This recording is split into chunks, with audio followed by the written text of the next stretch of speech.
Gloire à Dieu. Nous allons prendre nos Bibles. Nous allons parler d'un sujet que le Seigneur m'a mis à cœur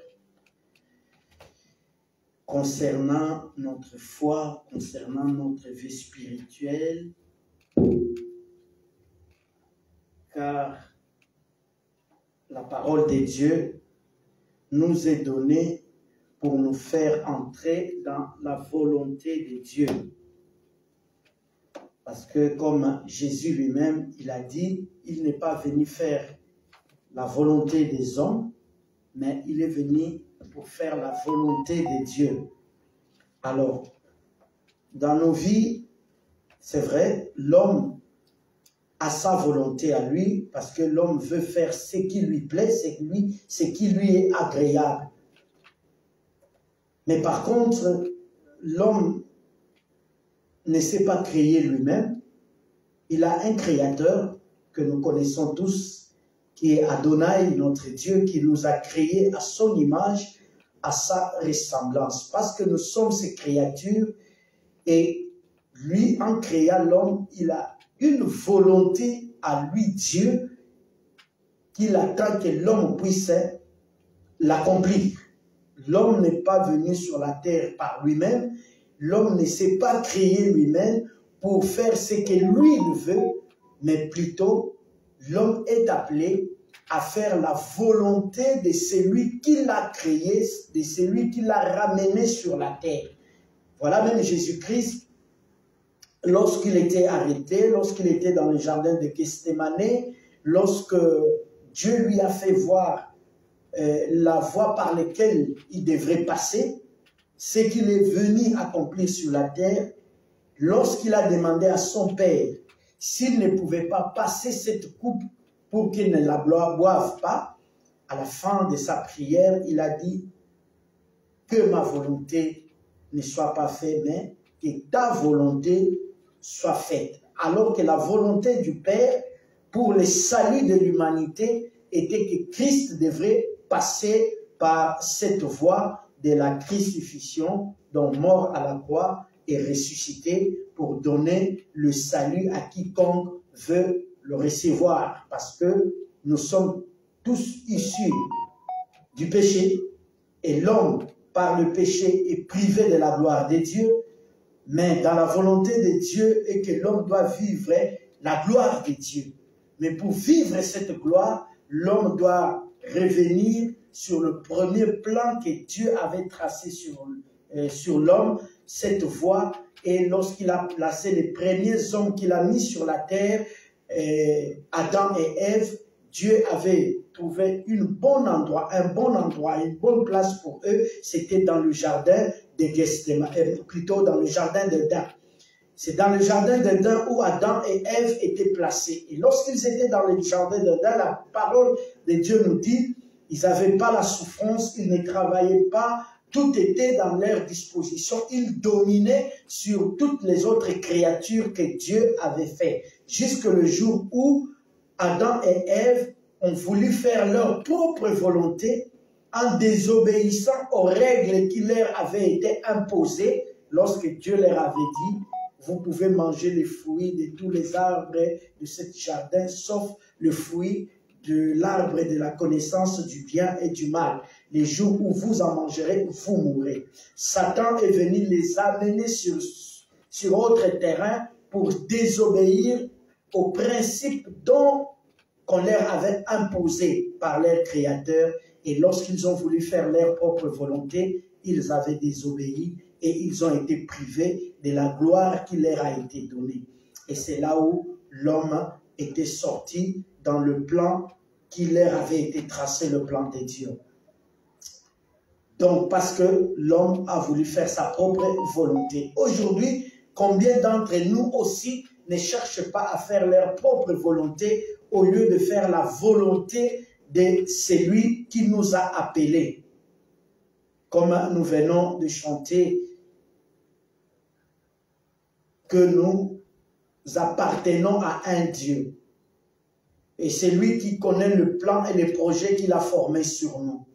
Comme il est dit dans le livre de Jérémie 29, 11, il dit, je connais le projet que j'ai formé sur vous, projet de paix et non de malheur, afin de vous donner un avenir et de l'espérance. Donc, quoique nous souffrons, quoique nous traversons des épreuves, nous traversons des situations où nous vivons des choses qui n'est pas aussi fortifiant de nos vies, qui nous met dans des situations pénibles, mais sachons que c'est lui qui nous a choisis, qui nous a appelés à un plan merveilleux qu'il a formé sur nous. Alors, pour que nous vivions ce plan merveilleux de Dieu, nous sommes tous appelés à faire la volonté de Dieu. Mais lorsque nous cherchons à faire notre propre volonté, nous sortons justement sur ce plan merveilleux que Dieu a formé sur nous et nous subissons des fois des conséquences et nos vies ne sont plus bonnes comme nous l'attendons vivre. Donc voilà, nous allons parler sur une vie inébranlable bâtie sur le principe divin. Donc, comme nous ne sommes pas maîtres de nos vies, alors qu'il y a un maître qui est là, c'est lui qui nous a appelés, c'est lui qui nous a choisis, c'est lui qui nous a établis. Donc, nous sommes appelés à faire, à vivre dans sa propre volonté. Voilà pourquoi nous allons prendre le texte, le premier texte dans le livre de Matthieu, au chapitre 7,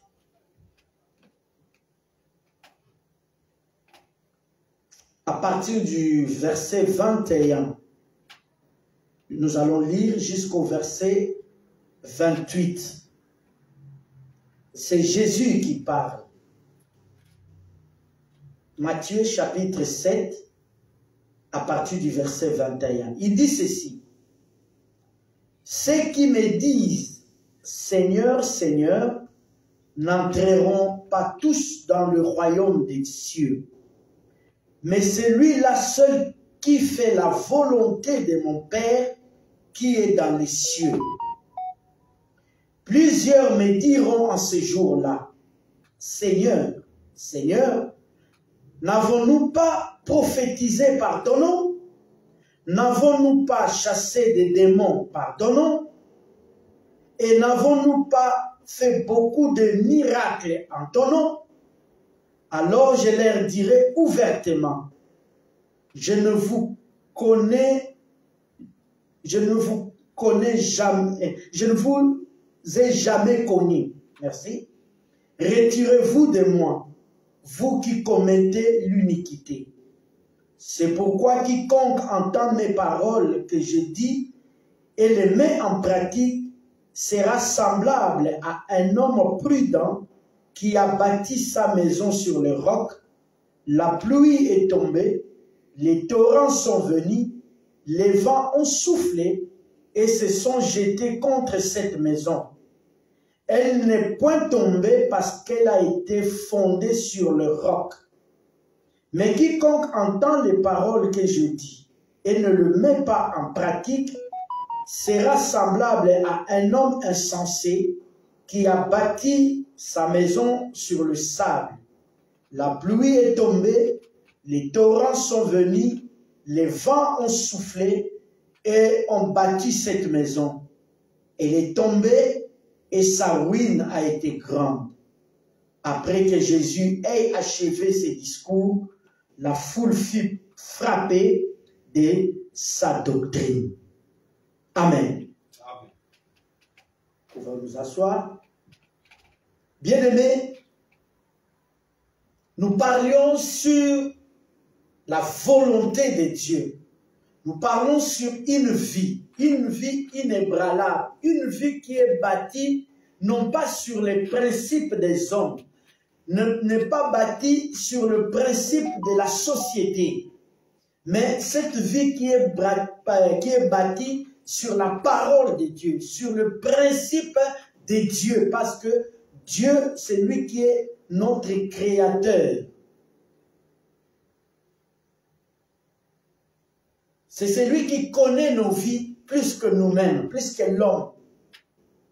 Parce que c'est celui qui nous a créés à son image et à sa ressemblance.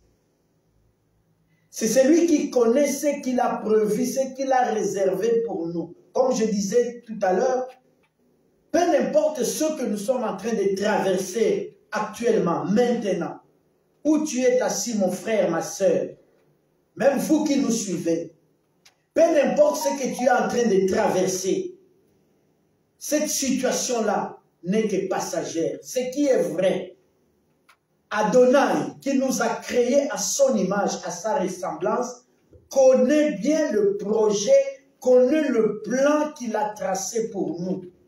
Même si nous ne vivions pas cela comme nous voulons maintenant, mais il dit qu'il connaît le plan qu'il a formé. Un plan de bonheur et non de malheur, tel que la parole de Dieu nous dit dans le livre, j'ai donné cette référence, dans Jérémie chapitre 29, le verset 11. Il connaît. Mais pour que nous entrions dans cette destinée, dans ce plan qu'il a tracé, nous sommes appelés, obligés de vivre selon sa volonté, de mener nos vies selon sa volonté.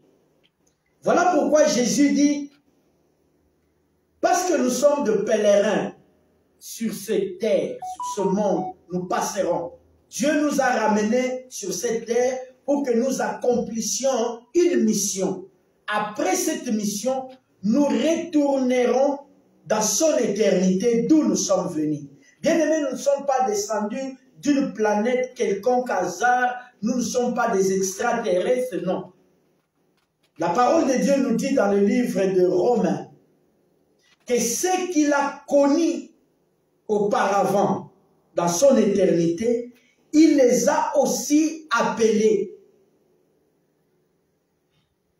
Donc, ce que Dieu a connu à l'avance, nous étions connus de lui, pas parce que lorsque nous sommes venus sur la terre, mais parce que nous venons tous de l'éternité de Dieu. C'est là où il nous a connus. Et parce qu'il nous a connus dans sa préscience, dans son éternité, et lorsque nous sommes arrivés sur cette terre, c'est là où il nous a choisis. Il nous a établis. Et parce que nous sommes connus de lui, et nous sommes venus, il nous a ramenés sur cette terre pour accomplir une mission. Après avoir fini notre mission ici sur la terre, nous allons retourner dans son éternité. Et c'est là où Christ dit, ce n'est pas sur la terre. Tous ceux qui lui disent Seigneur, Seigneur, retourneront dans son éternité pour aller vivre la vie éternelle. Non. Il dit, tous ceux qui m'appellent Seigneur, Seigneur, n'entreront pas tous dans le royaume des cieux.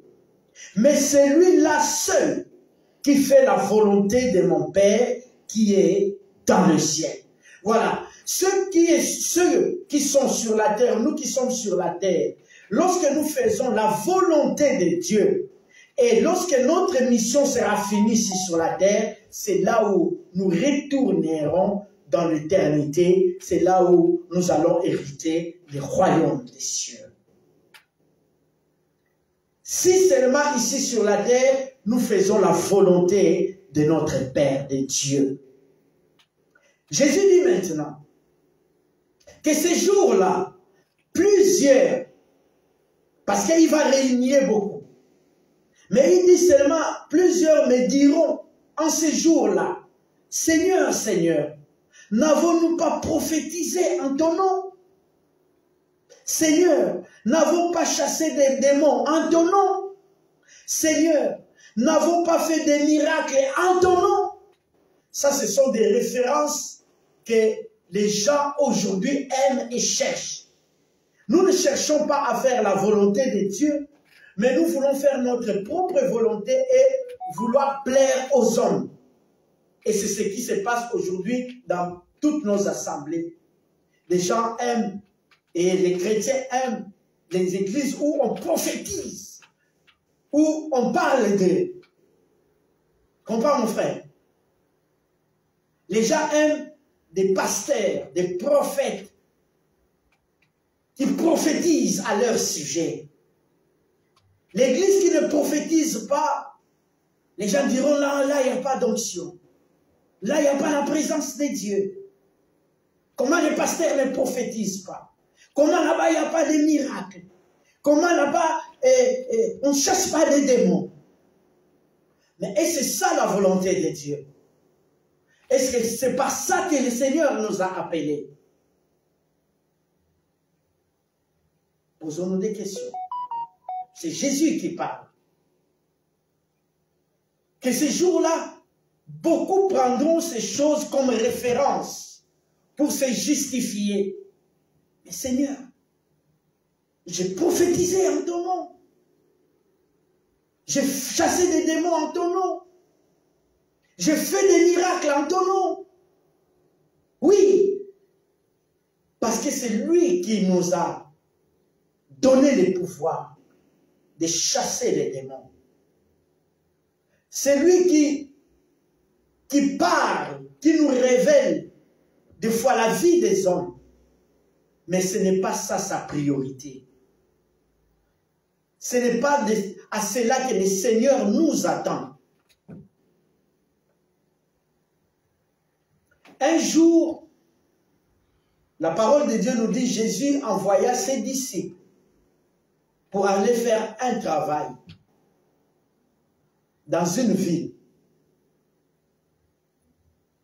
Ils sont partis, ils ont chassé les démons, ils ont guéri des malades. Dieu a travaillé avec eux dans une excellence. Et quand ils sont revenus, ils commençaient à donner le rapport du service donc qu'ils ont fait à Jésus. Seigneur, les esprits mauvais même se sont soumis à nous en ton nom.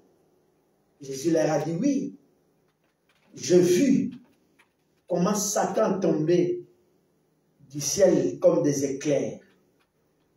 Mais vous, ne vous réjouissez pas parce que les esprits vous ont soumis. Mais réjouissez-vous plutôt de ce que vos noms soient inscrits dans le livre des vies. Alléluia. Voilà la priorité du Seigneur. La priorité est que nos noms soient inscrits dans le livre des vies. Pas que les esprits se soumettent à nous. Parce qu'ils se soumettront à nous. Parce que la parole, l'autorité, le pouvoir nous a été donné. Mais c'est que le Seigneur attend que déjà nous vivions dans la volonté de Dieu. Et lorsque nous vivons dans la volonté de Dieu, nous faisons ce que Dieu nous demande de faire. Et parmi les choses que Dieu nous demande de faire, c'est que les esprits se soumettront à nous lorsque le service nous sera demandé.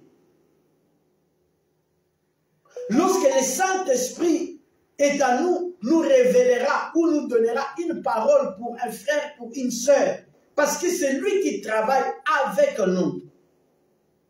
Mais combien aujourd'hui ne vont pas s'associer ou ne vont pas chercher à faire des pactes avec Satan pour qu'il leur donne le soi-disant son pouvoir pour commencer à prophétiser, parler de la vie des gens, faire de faux miracles. Parce que Christ avait dit même dans les derniers jours,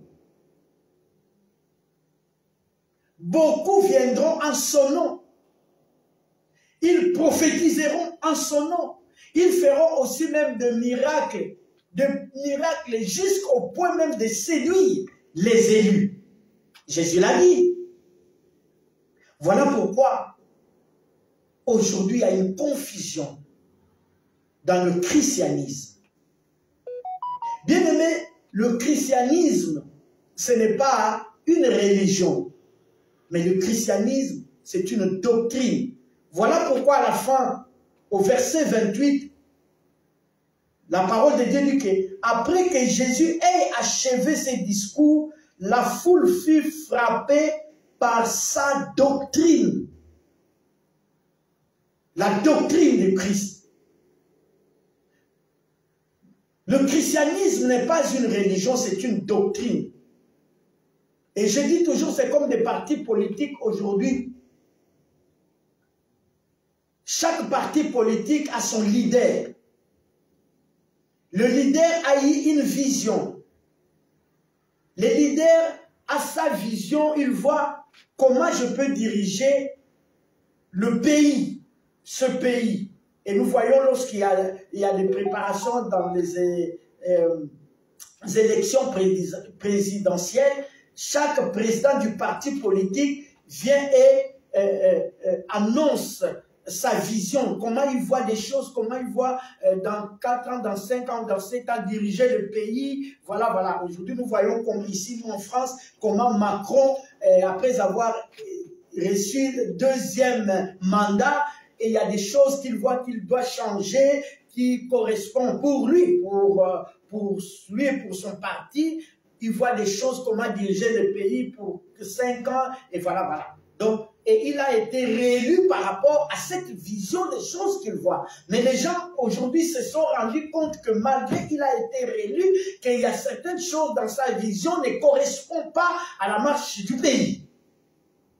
Mais c'est déjà tard parce qu'il a été réélu. C'est sa vision à lui, qu'il a voulu faire connaître au peuple, et le peuple lui a réélu. Jésus aussi, c'est pareil. La Bible dit, quand il est venu, il a sillonné, il est entré dans les synagogues, dans les temples.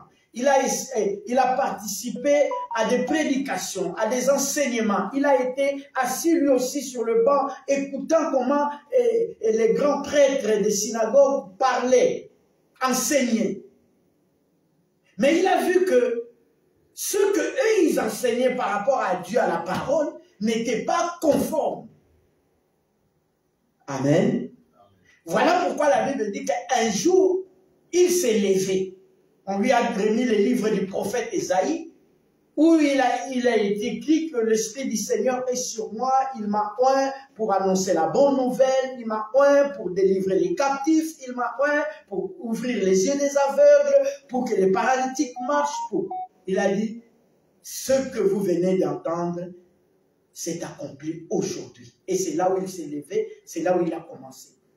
Et quand il enseignait, les foules venaient, entendaient et voyaient comment le miracle se faisait, comment les choses se passaient. Et en donnant cet enseignement ces jours-là, la parole de Dieu dit que les gens étaient frappés de cet enseignement, de cette doctrine qui est venue bouleverser toute la communauté juive, que beaucoup ne voulaient pas l'écouter ni l'entendre. Mais il est venu annoncer la vérité de la parole de Dieu. Il n'a pas été aimé.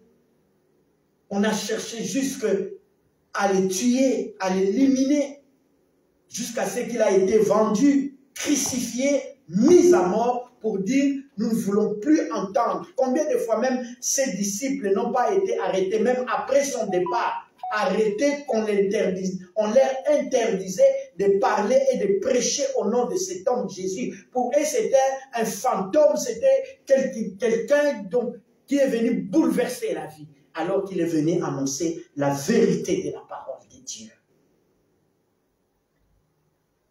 Et voilà que lorsqu'il était encore au milieu des hommes, c'est là où il a parlé de cet enseignement d'avoir une vie inébranlable.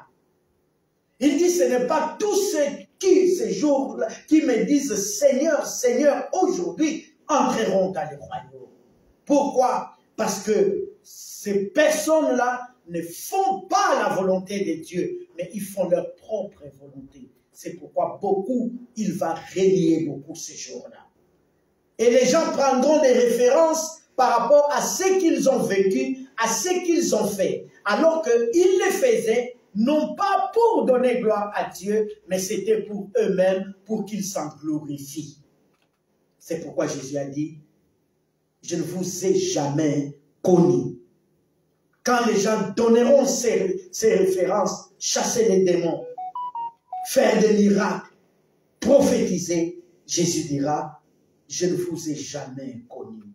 Quoique vous avez fait cela, mais moi, je ne vous ai jamais connu. Donc, vous ne l'avez pas fait avec moi, mais vous avez fait par rapport à vous-même.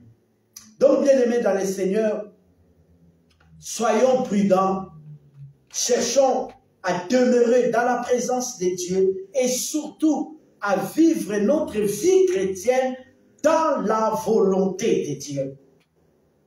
Dans la volonté de Dieu. Et Jésus, il continue à dire, alors je leur dirai ouvertement, je ne vous ai jamais connu, retirez-vous de moi, vous tous, vous qui commettez l'iniquité. C'est pourquoi, quiconque entend ces paroles que j'ai dit, le met en pratique, sera semblable à un homme prudent qui a bâti sa maison sur le roc. Ah, bien-aimés, comment devions-nous bâtir alors nos vies chrétiennes? C'est ça le problème.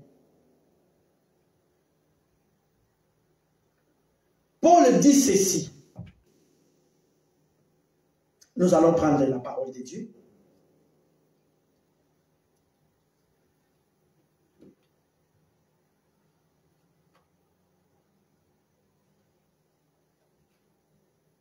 « 1 Corinthiens chapitre 3, verset 10.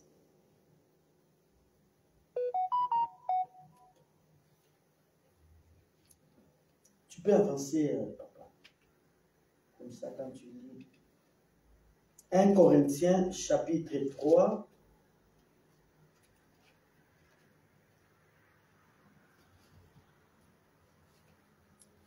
Tu peux lire 1 Corinthiens chapitre 3. Le verset 10.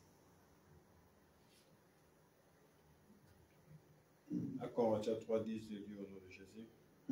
Conformément à la grâce que Dieu m'a donnée, j'ai posé le fondement comme sage architecte et un autre construit dessus. Cependant que chacun fasse attention à la manière dont il a construit dessus. Car personne ne peut poser un autre fondement que celui qui a été posé, à savoir Jésus-Christ. Amen. Amen. Voilà. Paul dit, selon la grâce de Dieu qui lui a été donnée, j'ai posé le fondement comme un sage architecte. Nous savons, les architectes sont des personnes qui font le plan pour une construction. Tu veux construire ta maison, tu vas aller voir un architecte qui va d'abord étudier le terrain, bien sûr, et te faire un plan pour que tu bâtisses, tu construises ta maison, des architectes. Alors, Paul dit, par la grâce de Dieu qui lui a été donnée, il a posé un fondement pour bâtir non des maisons, mais pour bâtir nos vies. Comment toi tu bâtis ta vie? Comment je bâtis ma vie? Alors que le sage a posé les fondements. Et il dit, mais que chacun prenne garde à la manière dont il bâtit là-dessus. Que chacun de nous fasse attention comment je bâtis ma vie. Alors que le fondement m'a été déjà donné, même proposé. Il dit, car personne ne peut poser un autre fondement que celui qui a été posé par Jésus-Christ. Même Paul, quand il dit qu'il a posé un fondement, il a posé cela selon le modèle du Christ. Alors que cela lui a été révélé, maintenant il propose à l'Église, enfin il dispose à l'Église ce fondement et que maintenant chacun de nous est appelé à bâtir là-dessus. Pas dans un autre fondement, mais par le fondement qui a été posé par Jésus. Voilà pourquoi le christianisme n'est pas une religion, mais le christianisme, c'est une doctrine. Souvenez-vous, quand Jésus, et plutôt Nicodème, a suivi l'enseignement de Jésus sur la nouvelle naissance, la parole de Dieu dit que Nicodème, qui était le grand enseignant de la synagogue, a été troublé, ne savait pas qu'est-ce que penser, quoi dire sur cet enseignement de Jésus de la nouvelle naissance, quand Jésus parlait que pour entrer dans le royaume, l'homme doit naître de nouveau. Et Nicodème était stupéfait. Et de peur que les Juifs le critiquent, la Bible dit qu'il est parti chercher voir Jésus la nuit. Parce que dans la journée, pendant l'enseignement, il ne pouvait pas manifester cette inquiétude à poser la question de Jésus, à Jésus plutôt. Mais la Bible dit, c'est après, quand tout le monde s'est dispersé, lui, il est parti chercher Jésus la nuit, posant la question à Jésus, comment un homme qui est déjà né sur la terre peut retourner dans le ventre de sa maman et renaître. Jésus lui a dit non, ce n'était pas question de retourner dans le ventre de sa mère et renaître. Et quand il parlait de la nouvelle naissance, c'était de naître d'eau et de l'esprit. Le changement de mentalité, le changement de raisonnement, le changement de sa façon de vivre. Avoir une autre conception de la vie chrétienne, du christianisme. Voilà pourquoi Jésus a ramené un autre fondement et que toute personne qui accepte cette doctrine de Christ doit bâtir sa vie sur cette parole de Dieu. Voilà pourquoi Jésus dit que l'homme doit bâtir sa vie sur le roc. Et le roc, c'est la parole de Dieu, la parole infaillible. Voilà pourquoi il a pris l'exemple de deux maisons. Une maison qui est bâtie sur les rocs et une maison qui est bâtie sur le sable.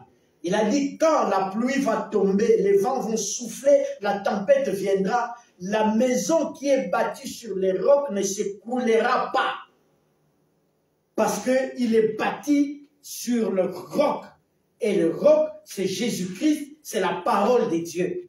C'est lui qui bâtit sa vie sur Jésus, peu importe. Parce que dans la vie chrétienne, ce que nous devons savoir, bien aimés, que nous le voulions ou pas, un jour la tempête soufflera. Hein, papa? Amen. Un jour la pluie va tomber sur cette maison-là. Donc sur nos vies, en fait, Jésus voulait dire. Et surtout que nous, chrétiens, nous qui avons abandonné Satan, nous qui avons dit non à notre vie passée et nous avons choisi à suivre Jésus, un jour, le vent va souffler.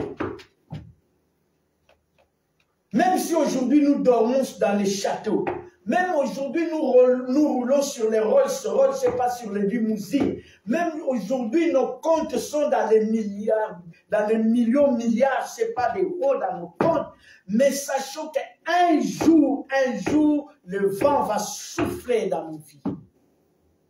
Comme cela a été fait avec notre Seigneur Jésus. Il a dit, les serviteurs n'est pas plus grand que son maître.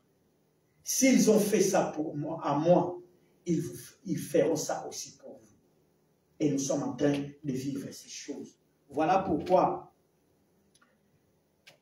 les soi-disant serviteurs que Jésus a dit qu'ils régneront aujourd'hui, combien nous le savons, ne vont pas faire des alliances avec des satanistes, ne vont pas se faire membres des loges pour qu'on leur donne le pouvoir, pour qu'on leur donne l'argent, pour qu'ils vivent bien.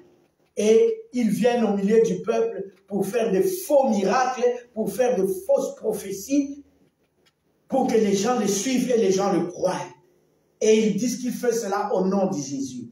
On ne se moque pas de Dieu. Ce que tu sèmes, tu le moissonneras. Jésus l'a dit.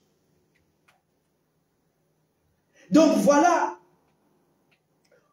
pour ceux qui veulent suivre vraiment Christ et servir Christ, peu n'importe les circonstances, peu n'importe le temps, peu n'importe les événements, seront persécutés, tel que Christ a dit.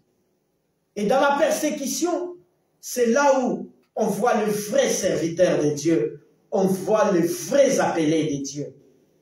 Ceux qui ne fléchissent pas les genoux devant les Baals, devant Pharaon, devant tout ce monde de ténèbres, mais ceux qui tiennent debout, ceux qui ne réunissent pas, qui ne trahissent pas leur Seigneur, peu importe les vents et les tempêtes qui souffrent. Voilà pourquoi Jésus en a parlé ainsi.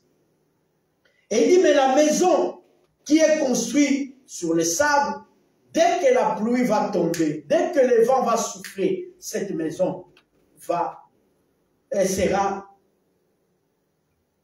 par terre, s'écroulera. Pourquoi? Parce qu'il n'a pas de fondement solide. Et quand Christ parlait ainsi, il parlait de nos vies. Il parlait de nos vies. Donc, bien-aimés dans le Seigneur, nos vies doivent être bâties sur la parole de Dieu, sur les principes de Dieu. Il y a une différence entre la volonté de Dieu et celle des hommes. La volonté de l'homme, ce que nous appelons la volonté permissible, qui est une volonté temporaire, qui finira un jour. Mais la volonté de Dieu, c'est une volonté parfaite. C'est une volonté qui ne s'écoulera point, qui ne se terminera pas, parce que c'est dans la volonté de Dieu que Dieu nous amène dans notre destinée, dans ce que lui, il a prévu pour nous.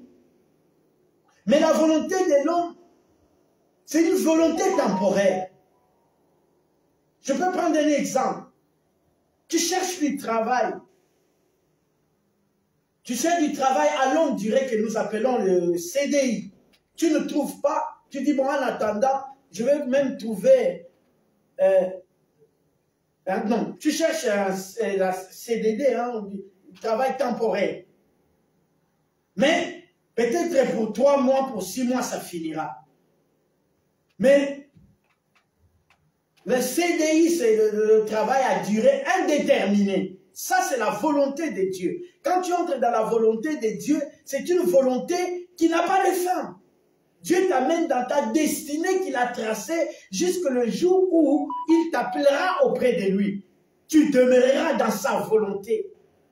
Et sa volonté à lui, Dieu, t'amène à ta destinée. Là où lui, il a prévu que tu ailles et que tu sois. Jusqu'à ce que tu retourneras dans son éternité. Ça, c'est la volonté parfaite. La volonté de Dieu. Et c'est ce que Christ est venu faire, la volonté du Père, jusqu'au jour de sa résurrection. Il a accompli la volonté de Dieu. Et si toi et moi aujourd'hui, nous nous retrouvons dans la présence de Dieu, parce qu'un homme est venu accomplir cette volonté, et Dieu lui a amené à accomplir cette volonté, et il lui a ramené dans son éternité, là où la parole de Dieu dit, Christ est assis à la droite de Dieu et il intercède à notre faveur jour et nuit. Parce qu'il a accompli le salut de l'humanité. Ton salut et mon salut, un homme l'a accompli parce qu'il a fait non pas sa volonté, mais la volonté de celui qui l'a envoyé afin d'accomplir ce que Dieu avait tracé pour le salut de l'humanité. Donc voilà.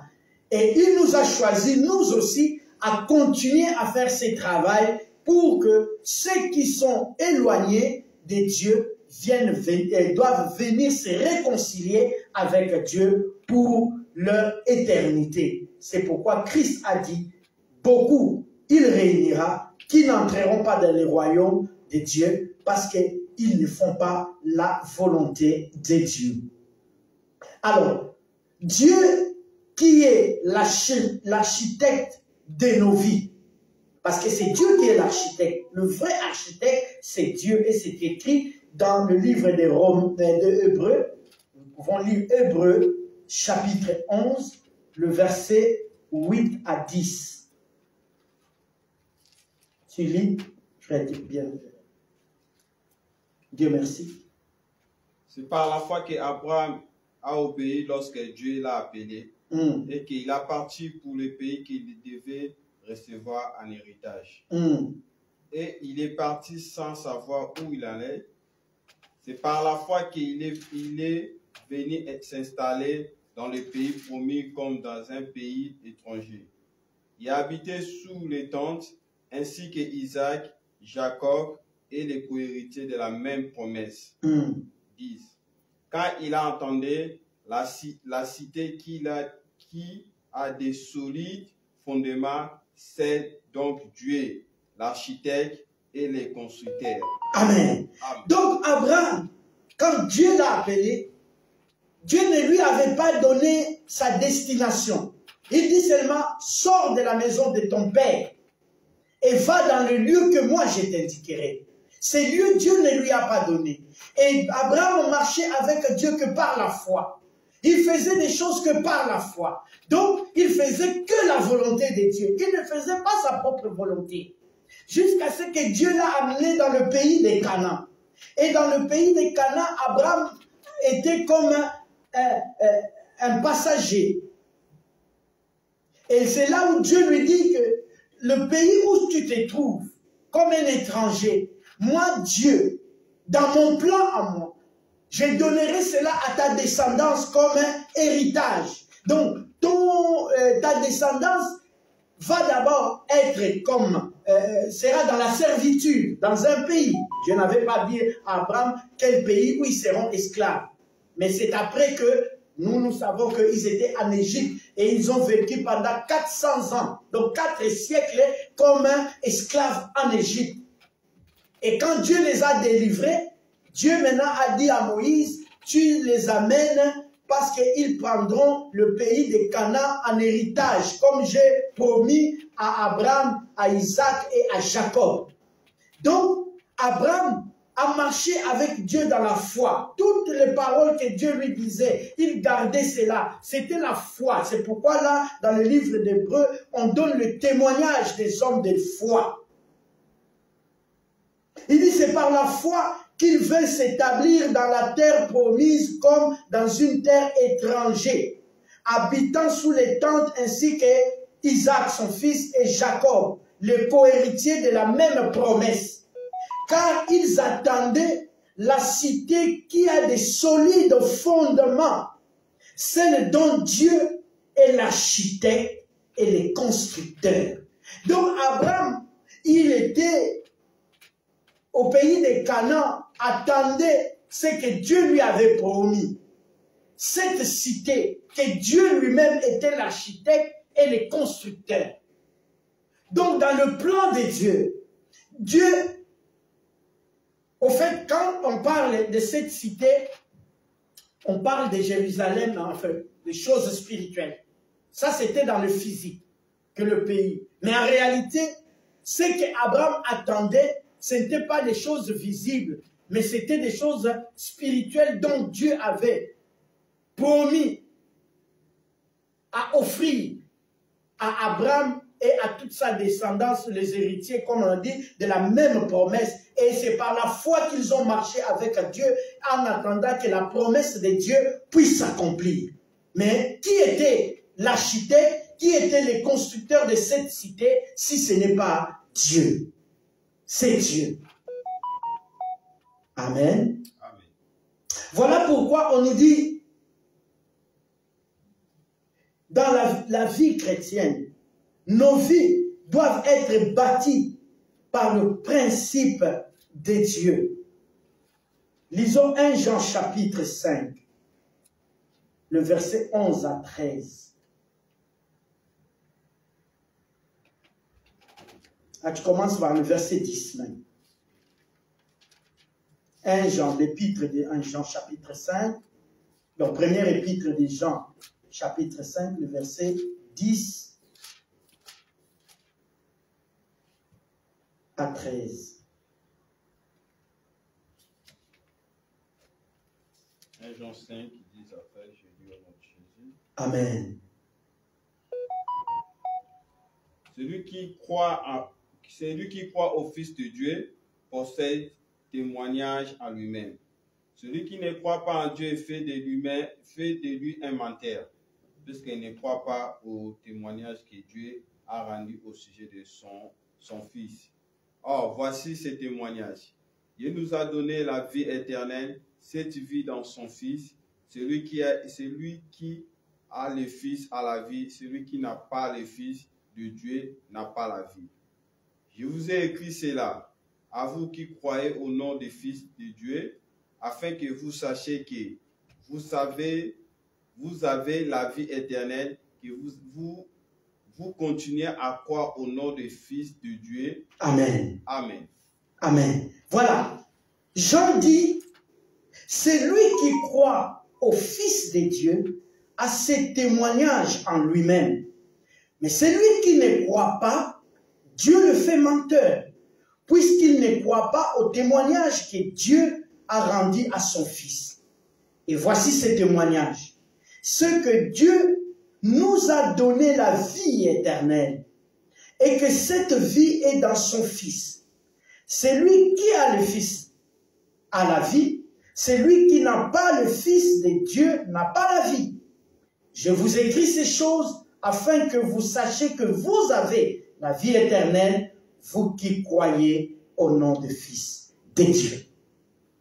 Bien-aimés dans le Seigneur, Paul a dit qu'il a posé le fondement comme un sage architecte par la grâce qui lui a été donnée. Et Jean, Hébreu, dans le livre d'Hébreu, on nous dit, Abraham, lorsqu'il marchait avec Dieu, il marchait par la foi. Parce qu'il attendait toutes les promesses que Dieu lui a faites. Et dans la cité, à Canaan, où ils étaient comme des étrangers, Dieu lui a promis qu'il donnera cela à sa descendance comme un héritage. Et en plus de cela, une cité que Dieu lui a promis, et il attendait la possession de cette cité, où Dieu lui-même était l'architecte et le constructeur de cette cité, et qu'Abraham attendait cela avec foi et persévérance. Et aujourd'hui, dans la vie chrétienne dont nous sommes, nous parlons au sujet d'une vie inébranlable, bâtie sur le principe de Dieu. Donc une vie que nous bâtissons, non par rapport à nous, non par rapport à ce que nous voulons. Bien aimé, aujourd'hui, quand on parle des gens de la vie chrétienne, de la vie avec Jésus, les gens disent non, laissez-moi vivre ma vie. Mais quelle est cette vie que toi tu as? Si cela ne vient pas du Seigneur, si cela, Dieu ne te donne pas par son Fils Jésus. C'est pourquoi Jean nous dit, Dieu a fait preuve de cette vie qu'il nous a donnée et que cette vie est cachée en Jésus-Christ. Paul dit, si je vis, ce n'est plus moi qui vis, mais c'est Christ qui vit en moi. Et Christ en moi, espérance de la gloire. Amen. Amen. Donc, nos vies doivent être bâties sur le principe, sur la parole, au fait, sur Jésus-Christ. Et quand Jésus est en moi, la parole de Dieu dit, j'ai la vie éternelle. Alléluia. Et personne ne peut me l'arracher parce que j'ai la vie éternelle. Parce que je ne vis plus pour moi. Je ne vis plus parce que je veux vivre, mais je vis selon les principes, selon la parole de Dieu. Je fais de tous mes efforts, comme Paul le dit, de vivre une vie de communion, une vie avec Jésus. Déjà parce que ma vie ne m'appartient plus. Depuis le jour où j'ai donné ma vie au Seigneur, ma vie ne m'appartient plus. Je dépends maintenant de cet homme-là. Et je fais de mon effort de vivre comme lui veut que je vive. Et c'est par cela que le Seigneur nous attend tous. C'est la nouvelle naissance dont je parlais, que Nicodème n'avait rien compris quand Jésus parlait que l'homme doit naître de nouveau. Ce n'est pas qu'il doit retourner dans le ventre de sa maman naître, mais changer d'habitude. La conception des choses. Avoir un autre langage. Avoir le langage du Christ. Le langage d'un enfant de Dieu. Le comportement d'un enfant de Dieu. Changement de mentalité. Commencer à voir comme Dieu voit. Là où les hommes voient noir, toi tu vois vert. Quand on est venu annoncer à Jésus la mort de Lazare, Jésus a dit non, Lazare n'est pas mort, Lazare dort. Chez les gens, ça leur a dit, mais cet homme est fou, malade. Oui, il faut qu'on voit en toi que tu es devenu fou pour cet homme de Jésus. C'est toi qui as la vérité, ce n'est pas les hommes. Souvenez-vous quand Élie et les prophètes de Baal, devant les enfants d'Israël, Élie avait demandé qu'on puisse faire les sacrifices sans pour autant allumer le feu, qu'on invoque le feu du ciel tombé pour consumer les offrandes, l'holocauste qui a été fait. Mais Élie était devant 500 prophètes de Baal et les prophètes de Sarté, mais Élie était seul. Élie croyait en Dieu, croyait à la puissance, croyait à la manifestation de Dieu. Même les enfants d'Israël étaient en doute contre lui. Mais lui, parce qu'il avait la foi en ce Dieu-là. Voyez-vous, là où la foi nous amène. Mais les gens disaient, mais Élie est fou. Les gens voient toujours là où il y a la masse, que c'est la masse, c'est le nombre qui compte, c'est le nombre qui a raison. Mais le calcul de Dieu n'est pas notre calcul. Voilà pourquoi, bien aimés, nous devons bâtir nos vies, pas selon les hommes, mais selon les principes de Dieu. Qu'est-ce que la parole de Dieu nous dit? Qu'est-ce que la parole de Dieu nous demande? Qu'est-ce que nous devons faire pour plaire à Dieu? Même si le monde entier sont contre nous, Shadrach, Meshach, Abednego devant la fournaise. Quand le roi Nabucodonosor leur avait dit, vous devez prosterner, et quand la sonnette va sonner, de partout où vous êtes, déposez tout ce que vous êtes en train de faire, mais mettez-vous à genoux.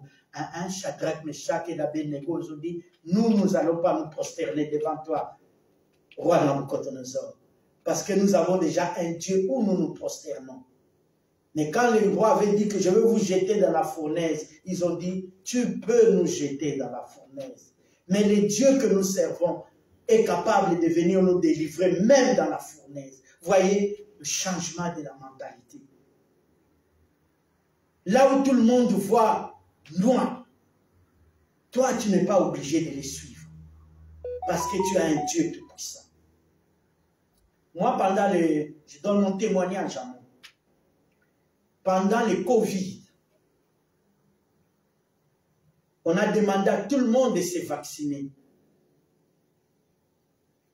Moi et ma maison, nous ne sommes jamais vaccinés.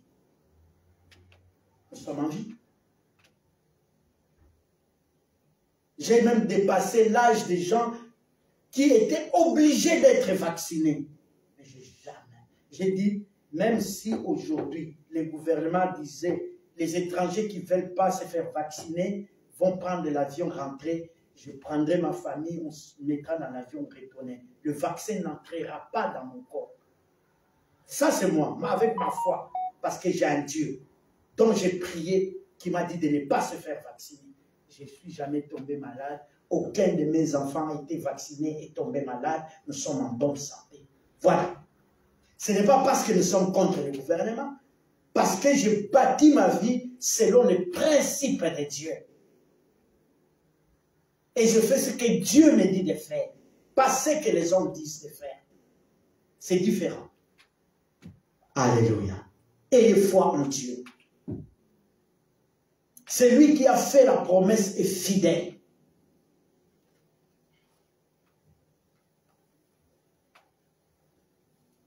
Paul dit dans le livre des Romains,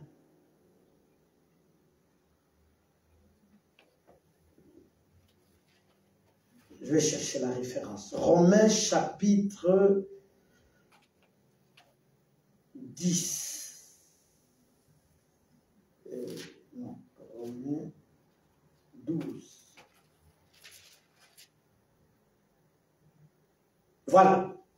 Romains chapitre 12. Verset 2.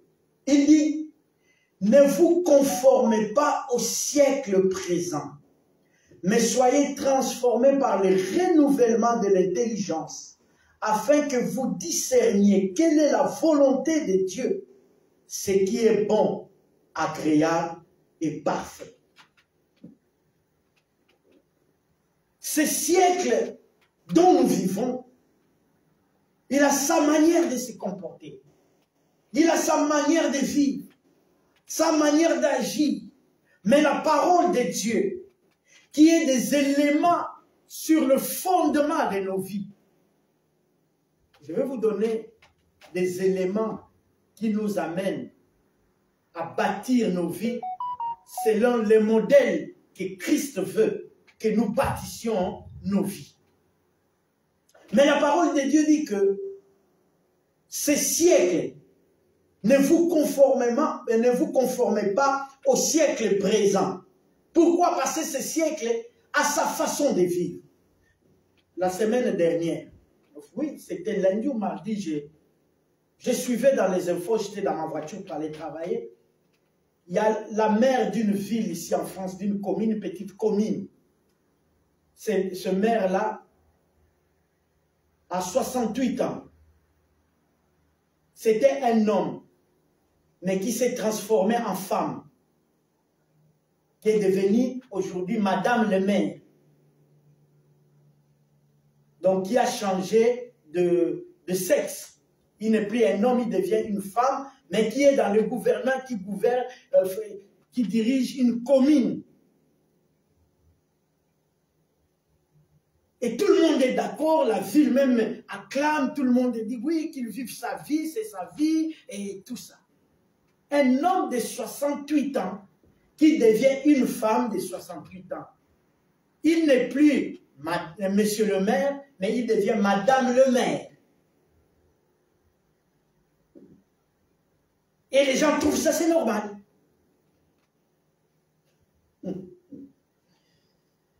Ne vous conformez pas au siècle présent, mais soyez transformés par le renouvellement de l'intelligence, afin que vous discerniez quelle est la volonté de Dieu. Le discernement, on nous parle là de discernement, c'est parmi aussi des éléments. Dieu nous donne le discernement. Dans le siècle que nous vivons, nous pouvons discerner comment le monde est en train de fonctionner. Si nous avons l'esprit de discerner les choses. Discerner quelle est la volonté de Dieu. Ce qui sera bon, agréable et parfait pour nous. Donc voilà, bien-aimés, la volonté de Dieu. Donc en vérité, bien-aimés, la vie n'a son vrai sens que s'il est conduit à la vie éternelle,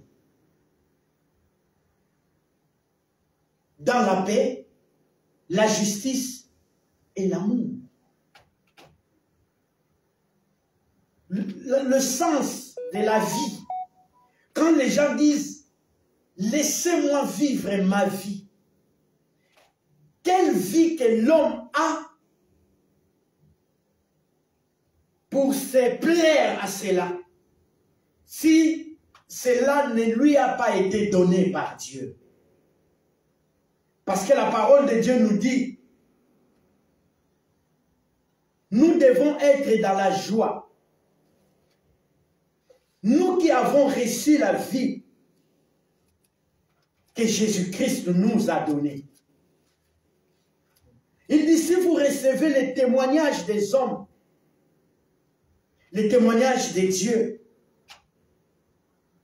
est plus grand.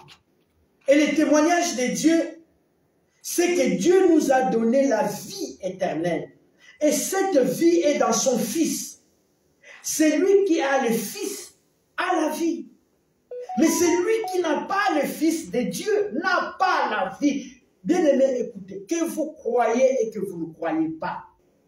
Si tu n'as pas Christ en toi, tu peux avoir des tonnes et des tonnes dans ton compte, à banque bien sûr.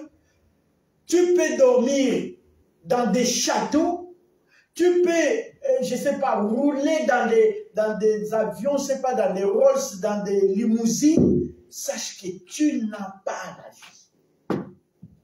Parce qu'un jour, ces choses-là ne seront plus. Et où seras-tu? Quand tu quitteras ce monde, où seras-tu? Où passeras-tu? Voilà la vraie question. Où passera ton éternité? Parce qu'ici sur la terre, nous sommes que des passagers. La parole de Dieu nous dit dans le psaume 90 que Dieu a donné une durée de vie pour les hommes sur cette terre. 70 ans pour les uns et 80 ans pour les plus robustes. Il y a des gens qui reçoivent la grâce de vivre jusqu'à 90 ans, même 100 ans. C'est des exceptionnels. Mais la durée de la vie des hommes sur la terre, de 70 à 90 ans. Mais après tes 90 ans, ou disons seulement après tes 100 ans sur la terre, où passeras-tu ton éternité? Tu t'es déjà posé la question? Alors que la parole de Dieu nous dit, nous passerons notre éternité auprès de lui. Voilà pourquoi dans Matthieu nous avons dit, ce n'est pas ceux qui disent Seigneur, Seigneur, tous vont aller vivre l'éternité avec lui dans le paradis de Dieu. Mais seulement ceux qui font sa volonté. Mais c'est sur la terre là qu'on doit se décider. Si nous voulons réellement aller vivre notre éternité avec lui dans le paradis. C'est ici sur la terre que je dois me décider à bâtir ma vie selon les principes de Dieu. Et c'est là, je dirais, moi. Parce que chacun doit savoir où il se situe par rapport à la parole de Dieu qui est comme un miroir pour nous. Cette parole, c'est un miroir. C'est comme si quelqu'un, avant de sortir chez lui, il a pris sa douche, il s'est bien habillé, il va dans un miroir pour se regarder, pour se mirer, voir comment il s'est habillé, il n'y a pas la colle qui est à côté, il n'y a pas son cravate qui a dépassé. Donc, il sait. Aussitôt, dès qu'il retourne pour sortir, il oublie toute l'image qu'il avait vue dans le miroir. Tu me comprends, papa? C'est ainsi la parole de Dieu. Pour nous, c'est comme un miroir. C'est notre code de la route pour ceux qui conduisent des voitures. Quand tu ne connais pas le code de la route, comment vas-tu prendre la voiture et conduire? Tu vas te faire des accidents, écraser les gens ou te faire tuer toi-même. Mais si tu connais ton code de la route, tu sais que là, il y a les stops, là, il y a céder les passages, il y a le feu rouge, je dois m'arrêter. Donc, tu conduis prudemment et tu es prudent pour ta vie. Ainsi, la parole de Dieu nous a été donnée pour que chacun se regarde par rapport à la parole, où il se situe par rapport à sa vie, propre vie, et par rapport à la parole qu'il lit. Pas parce qu'un pasteur nous parle, mais toi-même, chez toi, prends la parole, ouvre, commence à les lire, regarde-toi avec la parole, toi avec la parole. Est-ce que tu es conforme, tu marches selon ce qui a été écrit? Voilà pourquoi Jésus a dit, ces jours-là, beaucoup seront réunis. Malgré ils prendront des références, j'étais prédicateur, j'ai ressuscité les morts, j'ai fait ceci en ton nom. Mais si tu n'as pas marché selon la volonté de Dieu, il te dira, il ne t'a jamais connu. Il ne t'a jamais connu. Bien-aimé dans le Seigneur, il est grand temps que chacun prenne la parole de Dieu comme son miroir, qu'il se regarde comment il conduit sa vie, comment il bâtit sa vie. On nous a dit personne ne peut poser un autre fondement de sa propre vie chrétienne par rapport à ce que Christ est venu poser. Paul a dit, lui, il a reçu la grâce comme un sage architecte, il a posé le fondement. Maintenant, que chacun de nous fasse attention de quelle manière il est en train de bâtir sa vie. Nous pouvons critiquer les pasteurs parce que ça devient monnaie courante. Que les pasteurs, des aventuriers, des voleurs, de tout ça. Vous pouvez critiquer, mais prends seulement la parole. Mire-toi avec la parole de Dieu. Où te situes-tu aujourd'hui? Si aujourd'hui la mort venait te prendre, où passeras-tu ton éternité? Voilà pourquoi Jésus a pris l'exemple de deux maisons qui sont bâties, qui sont en fait les deux maisons qui sont construites, c'est-à-dire qui sont bâties. Il y a une maison qui est bâtie sur les rocs et une maison qui est bâtie sur les sables. Parce que des deux maisons qui sont construites, il y a la tempête qui viendra se battre sur ces deux maisons. La pluie viendra s'abattre sur ces deux maisons. Mais quelle est cette maison qui tiendra et quelle est cette maison qui s'écroulera? Et toi maintenant, tu es cette maison. Regarde-toi. Si aujourd'hui la tempête vient souffler sur toi, est-ce que tu tiendras debout ou tu seras écroulé?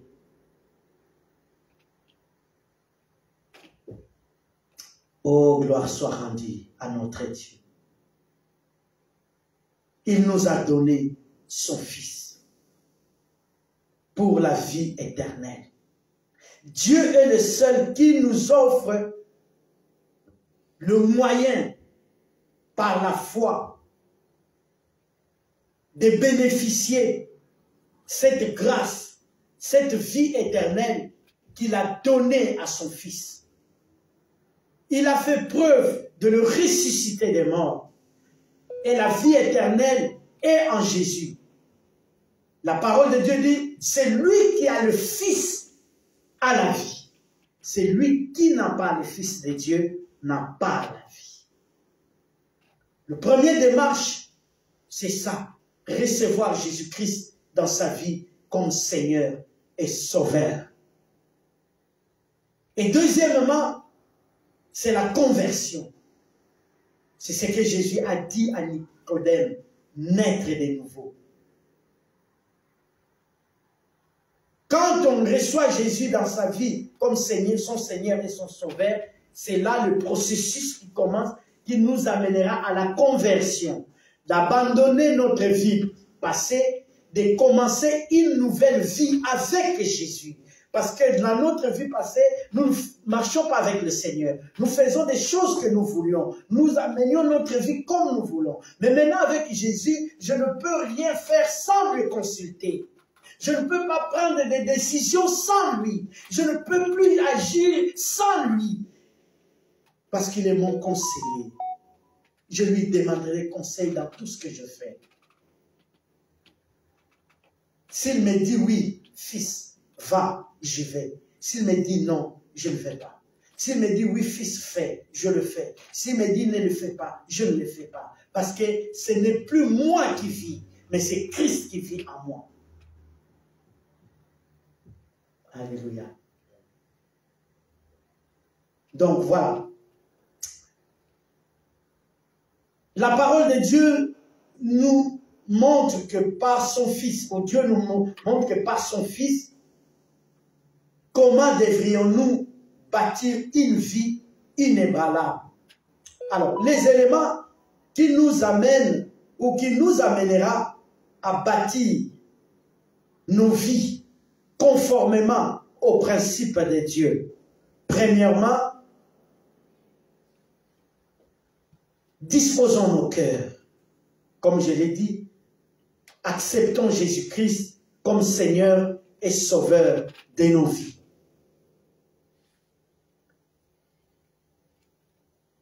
Deuxièmement, la conversion, le changement de vie. Laissez travailler l'homme intérieur en nous. Donc, nous amène au brisement. Nous devons être brisés, qu'on enlève le moi. Il y a beaucoup qui vivent en moi. Bien aimé, moi, c'est 3 lettres. M-O-I. Ça veut dire mauvais que tu es ou insensé, orgueilleux que tu es, insensé que tu es. Ce qui fait, les gens disent moi. Si ce n'est pas moi, moi. Laissez le moi partir en toi. Que Christ prenne la place. Et si Christ prenne la place, tu ne vivras plus en moi. Le moi ne fera plus partie en toi. Parce qu'il y a un autre homme qui a pris les relèves. Et c'est lui qui te conduira dans toute la vérité. Remarquez les gens qui disent moi. Même dans l'église. Ouais, si ce n'est pas moi. Si ce n'est pas moi. Même les hommes de Dieu. Oui, qu'est-ce que tu crois? Si ce n'est pas moi qui avais prié pour lui. Si ce n'est pas moi qui a gêné pour lui. Si ce n'est pas moi. Pourquoi tu te mets toi devant? Ce n'est pas toi. C'est un homme qui est en toi, qui a fait que le frère ou la sœur reçoive la délivrance ou la guérison. Toi, tu n'as été qu'un instrument qu'il a pris. Mais en réalité, ce n'est pas toi. Donc, laissez le moi, accepte le brisement et Christ nous brise. Il brise notre l'ego en nous. Il brise notre orgueil. Il brise tout ce qui est en nous. Et quand tout le brisement sera fait, tu deviendras un homme nouveau en Jésus-Christ.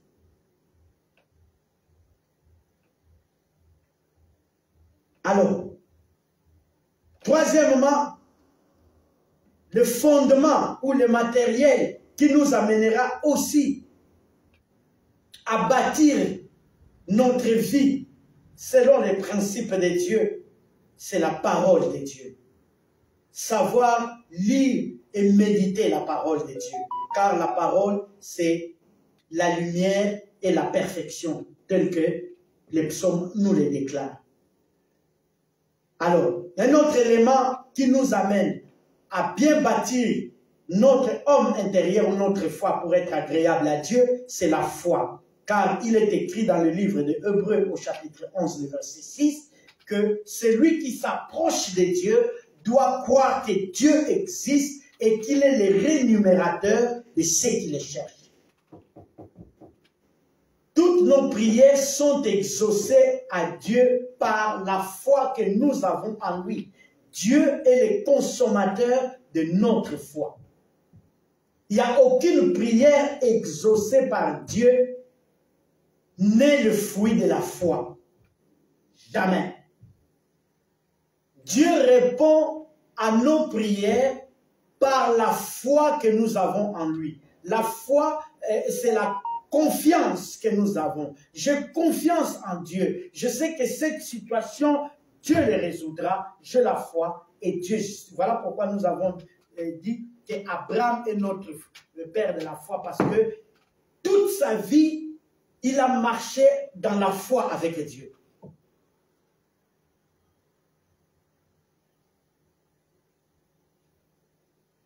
Donc la foi, vraiment, c'est un élément primordial pour tout chrétien, pour tous ceux qui veulent avoir cette communion avec Dieu, parce que leurs prières seront exaucées. Pas parce que les sacrifices, mais par la foi qu'ils ont en Dieu.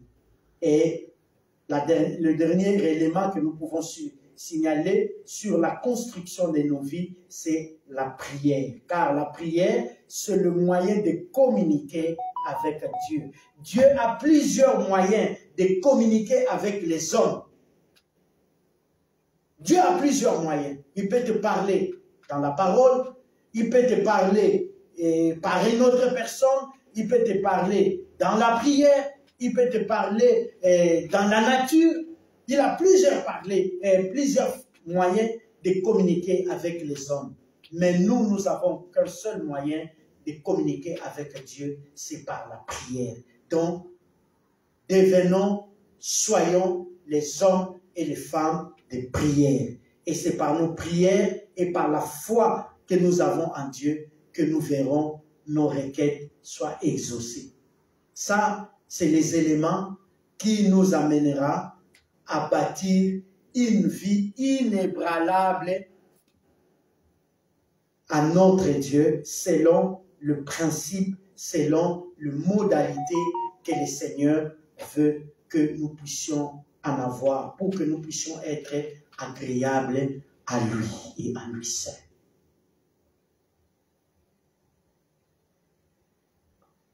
Merci Seigneur.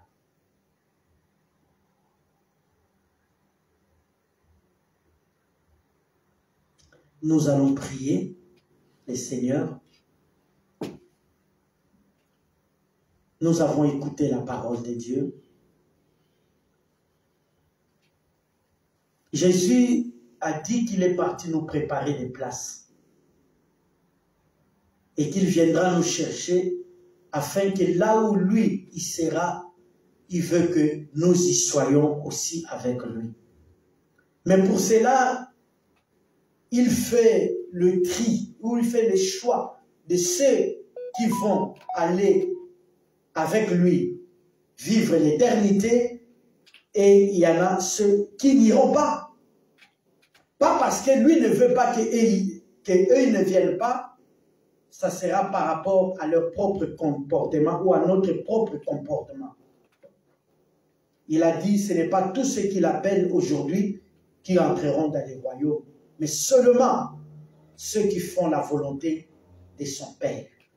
Donc notre prière cet après-midi, demandons, bien-aimés dans le Seigneur, même vous qui nous suivez dans les réseaux sociaux, qui est en commun avec nous, prions le Seigneur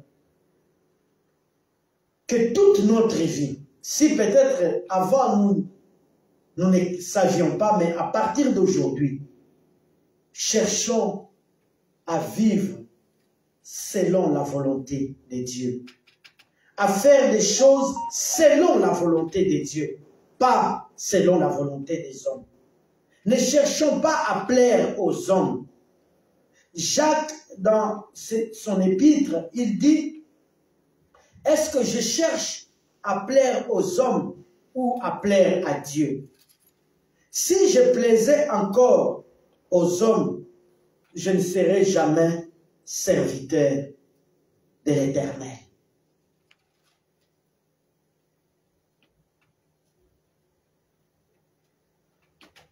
Donc, prions le Seigneur, que le Seigneur mette en nous ses désirs,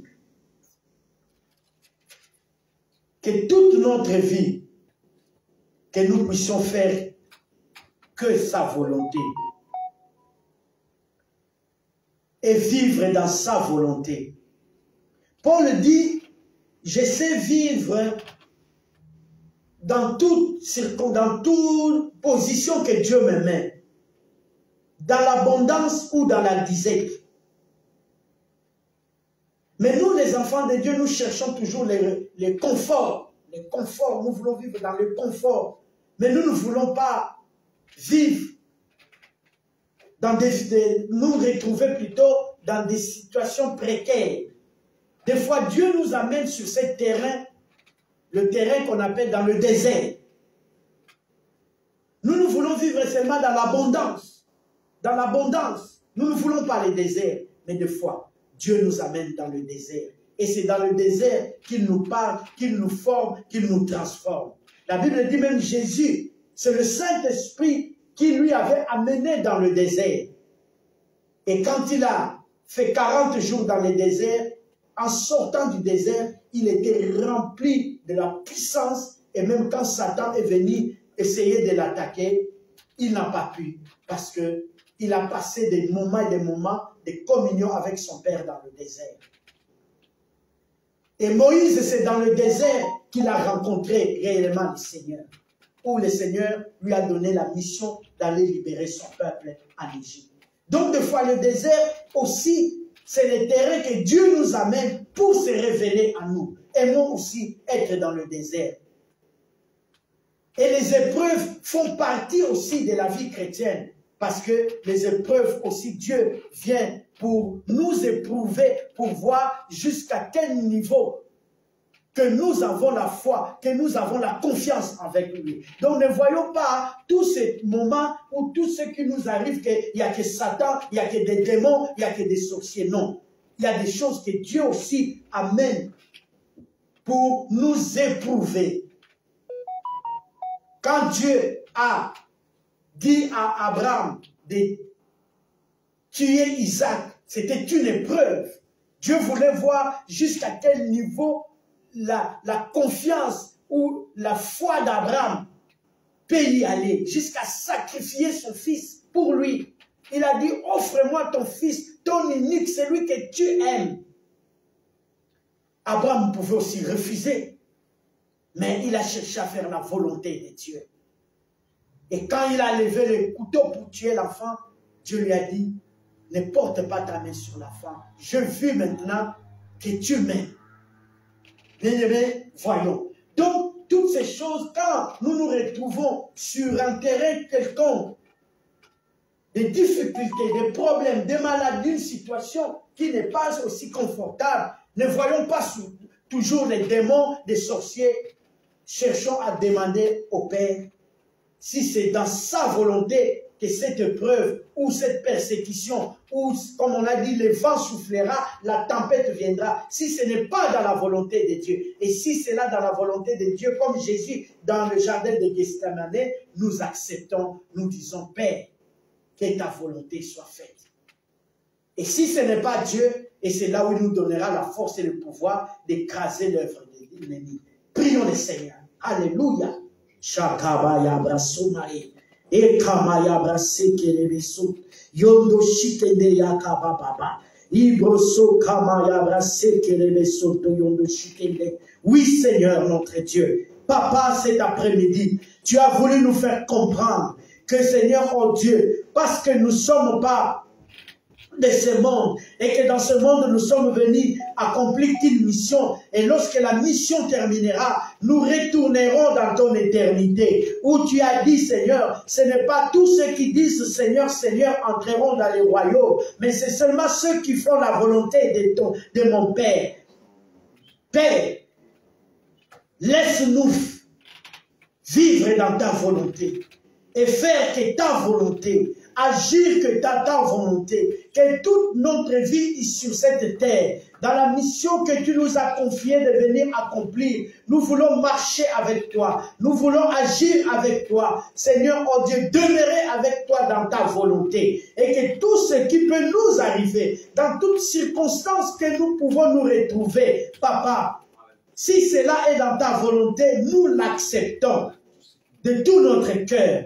Alors, donne-nous la force, comme tu l'as donné à ton fils Jésus dans le jardin de Gethsémane, qu'il a persévéré par rapport à cette épreuve, parce qu'il devrait accomplir une mission, celui de sauver l'humanité. Et nous aussi, étant serviteurs et servantes, que tu t'es choisi pour pouvoir conduire ton peuple, pour pouvoir arracher ton peuple, ceux qui sont dans la servitude, leur montrer le chemin, le choix qu'ils doivent faire dans leur vie, pour préparer leur éternité aussi. Que Seigneur, cela soit ainsi. Et si c'est contraire à ta volonté, à toi, nous ne l'acceptons pas. Si c'est le désir de l'ennemi qui veut nous faire croire que nous travaillons ou nous vivons dans ta volonté, alors que cela n'est pas le cas, nous n'acceptons pas. Nous refusons toute volonté permissible à nous. Nous refusons toute volonté, Seigneur, permissible. Nous acceptons la volonté parfaite de Dieu dans nos vies, aujourd'hui et pour toujours. Donne-nous cette force, Seigneur. Donne-nous aussi l'esprit de discernement, comme tu l'as dit, que nous sommes dans un monde, dans un siècle où tout est permis, tout est permis. Mais toi, tu as dit, ne vous conformez pas au siècle présent, mais soyez transformés par le renouvellement de l'intelligence, afin que vous discerniez quelle est la volonté de Dieu. Seigneur, donne-nous l'esprit de discernement. Donne-nous l'esprit de discernement, que nous discernions les choses. Nous ne voulons plus faire les choses selon les hommes. Nous ne voulons plus faire des choses selon nos familles. Nous ne voulons plus faire des choses, Seigneur, conformément à la société. Mais nous voulons faire des choses comme toi tu veux que nous les fassions, pour honorer ton nom. Tu as dit, papa, que tu honores ceux qui t'honorent. Tu honores ceux qui t'honorent. Tant que ton église t'honorera, tant que mon frère t'honorera, tant que ma soeur t'honorera, Seigneur, tu ne nous laisseras pas oasis. Tu nous honoreras aussi, comme tu as honoré Shadrach, Meshach, Abednego dans la fournaise, comme tu as honoré Daniel dans la fosse au lion, comme tu as honoré, Seigneur, tes serviteurs, Seigneur, oh Dieu, dont la parole de Dieu nous le dit. Aujourd'hui, tu n'as pas changé. Tu as dit dans ta parole, Seigneur, tu ne changes pas. Tu es le même hier, aujourd'hui, éternellement. Et nous aussi, Seigneur, nous voulons vivre, Seigneur, oh, cette honorabilité, Seigneur, dans tout ce que nous faisons, dans ta maison, dans ton œuvre, ô Éternel, parce que tu n'as pas changé. Honore mon frère, honore ma soeur, honore tes serviteurs, honore tes servantes, tous ceux qui travaillent et qui sont dans ta volonté et qui font ta volonté. Honore les tendres Père, parce que tu n'as pas changé, parce que tu es Dieu, parce que tu es Seigneur, parce que tu es le roi des rois, parce que tu es le Tout-Puissant, Père éternel. Merci Seigneur de nous avoir révélé ta pensée cet après-midi. Merci Seigneur de nous avoir donné cette parole cet après-midi. Nous ne cherchons pas la gloire des hommes, nous ne cherchons pas la gloire éphémère, mais Seigneur, nous voulons cette gloire de l'éternité avec toi. Nous voulons vivre l'éternité avec toi. Nous voulons vivre la gloire de l'éternité avec toi. Oh Yahweh, notre Dieu, affermis ma foi, affermis ma foi, affermis la foi de mon frère, affermis la foi de ma sœur, affermis-nous Seigneur, que rien ne vienne ébranler notre foi, que rien ne vienne ébranler notre foi, que rien ne vienne ébranler notre foi, au nom puissant de Jésus-Christ de Nazareth. Oui Seigneur, que nous ne voyons pas les choses comme le monde voit, que nous ne considérons pas les choses comme le monde considère, mais que nous voyons comme toi tu vois. Ouvre notre vision, ouvre notre entendement, que nous entendions comme toi tu entends. Oui Seigneur, que nous voyons comme tu vois. Oh Shakanda Yabra Sokorobose, Mayabra Sekeriabra, Ibro Sokorobose, Yadababa Shikende, Ekama Yabra Saka, Rabashaka Mayabroso, Ekama Yobroso Koriababa, Iketebe Wemendes Kalaba, Yandaraba Sekerebe, Rende Yakababa, Ikoto Sokorobo Sonto, Yondo Shikende Yakababa Baba, E Rabasanda Brayokoto, E Rabashakaraba, E Rabasanda Brayokoto, Endebe Keria Baba, Ikoto Sokorobo Sonto, Yondo Shikende, Ikamaye Brese, Maye Brosokoria, Rabashekerebe, Rebo Santa, Ibaba Baba, Ekamaya Brasokorobo, Sondorobo Sente Yandaba Karabase, Yendebe Kerebe Sondobo Korabai, Yandaba Karabashindebe Kerebe Sondobo Koraba, Era. Alléluia. Merci Seigneur. Nous allons prier que nos vies soient bâties sur le roc, sur la parole de Dieu. Toi qui as bâti peut-être ta vie sur une foi quelconque, tu as bâti ta vie parce que tu cherches un mariage. Tu as dit, bon, je vais à Christ parce que Jésus donne le mariage, ou Jésus donne les enfants, ou Jésus donne l'argent, ou Jésus donne. C'est pas mauvais. Mais quand ces choses-là, un jour, ne seront plus là, est-ce que ta foi tiendra toujours? Toi, homme de Dieu ou femme de Dieu, qui a bâti ta foi, ton ministère, sur les miracles ou sur les prophéties, pour attirer le monde, et si ce jour-là, Dieu te fermait la bouche et qu'il n'y a plus de prophéties, continueras-tu à l'aimer, à le servir? Si dans ton église, ce jour-là, toi, tu bâtis ta foi sur les fidèles et que les fidèles ne sont plus là, est-ce que tu continueras à l'aimer ou tu vas les trahir, aller chercher d'autres alliances comme nous voyons aujourd'hui? Les gens disent Sanguissa, Sanguissa. Dans la poche, il a une pochette ou il a une ficelle qui attire du monde. De l'autre côté, il tient la Bible. Est-ce que tu es de ce genre de personne où tu es un homme, tu as bâti ta foi que sur Christ, sur sa parole, qu'advienne que pourra, que les gens ne soient pas là ou ne soient pas là. Est-ce que tu seras toujours dans sa présence? Est-ce que tu l'aimeras toujours? Est-ce que tu le serviras toujours? Est-ce que tu l'adoreras toujours? Ou tu vas chercher des autres voies et moyens faciles pour attirer le monde vers toi?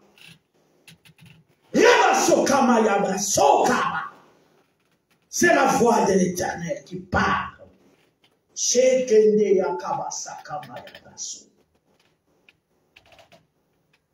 Aujourd'hui, il est venu.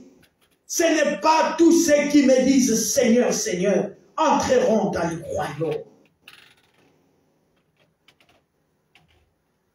Beaucoup diront ce jour, j'ai fait ceci, j'ai fait cela en ton nom. Je leur dirai, retirez-vous de moi, éloignez-vous de moi, l'homme d'iniquité, je ne vous ai jamais connu. Fais-toi connaître du Seigneur par ta foi et par la persévérance qu'il a mis en toi par rapport à l'appel qu'il t'a fait. Habakkuk a dit, la promesse, même si ça tarde, attends-la, ça s'accomplira certainement. Paul vient et dit, c'est lui qui a fait la promesse est fidèle. Notre Dieu est fidèle. S'il t'a fait une promesse, tiens-toi sur cette promesse, parce que ça s'accomplira. Dieu n'est pas un homme pour mentir, ni un fils de l'homme pour se repentir. Ce qu'il dit, il l'accomplit. Sa bouche parle et sa main accomplit. Prie le Seigneur. Que ta vie chrétienne, que ta foi soit fondée, soit bâtie sur le roc qui est sa parole. Et sa parole, c'est Jésus lui-même. Il a promis d'être avec nous. Je m'accroche à lui. Je m'accroche à lui. Il a promis d'être avec nous. Sa fidélité durera toujours. Sa fidélité durera toujours. Son amour durera toujours. Son amour durera toujours. Alléluia. Oui, Seigneur, nous venons nous remettre entre tes mains pour que aujourd'hui, nous te demandons cette grâce, que nos vies, si hier, ça a été bâti sur un objet quelconque, ou sur un désir quelconque, ou sur une volonté quelconque, que tu nous pardonnes, Seigneur. Mais nous avons pris conscience aujourd'hui que ta volonté est que nos vies soient bâties sur ta parole, car ta parole est infaillible, où il est écrit que tout passera, mais sauf ta parole ne passera jamais. Les mariages passeront, les enfants passeront, les maris passeront, les femmes passeront, l'argent passeront, les entreprises passeront, les maisons passeront, les voitures passeront, la gloire passera, mais ta parole, qui est infaillible, ne passera jamais. Voilà pourquoi nous désirons aujourd'hui que nos vies soient bâties sur ta parole. Et tout est renfermé par ta parole, car tout a été créé par elle, et rien n'a été créé sans elle. Donc si je bâtis ma vie sur ta parole, je sais que mon mariage est bâti sur ta parole. Mes finances sont dans ta parole. Mon ministère est dans ta parole. Même la gloire est dans ta parole, Seigneur. Voilà pourquoi mon âme te bénit et t'adore cet après-midi, Adonai.